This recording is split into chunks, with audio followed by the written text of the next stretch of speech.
خودی کا سر نہاد لا الہ الا اللہ۔ تو اس کی سب سے بڑی بات جو اللہ تعالیٰ نے قرآن مجید میں فرمایا کہ پہلی امتوں پر بھی وہ فرض رہی ہے روزہ، وہ اس امت پر بھی فرض کیا گیا۔ اور اللہ تعالیٰ فرماتے ہیں وَأَن تَصُومُوا خَيْرٌ لَكُمْ، اگر تم روزہ رکھو تو تمہارے لیے بہت بہتر ہے، کاش تمہیں علم ہو، اگر تم سمجھو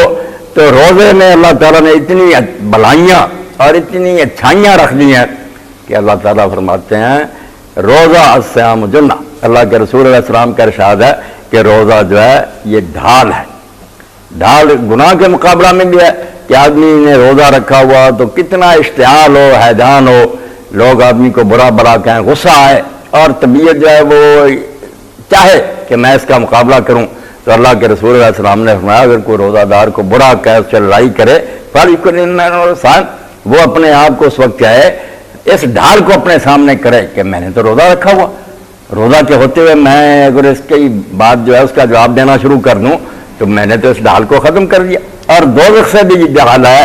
جہنم سے انسان کو بچائے گا۔ اسی لیے حدیث پاک میں آتا کہ اگر کوئی شخص نفل روزہ رکھے تو جتنا 70 سال کے قریب فاصلہ ہوتا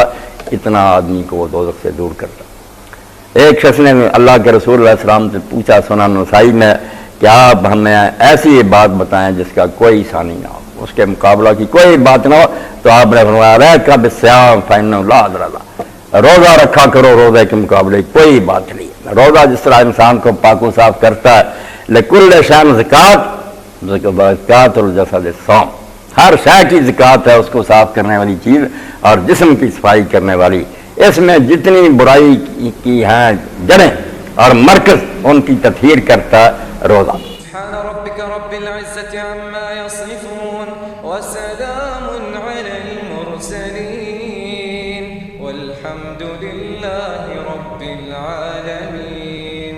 وصلى الله على سيدنا محمد وعلى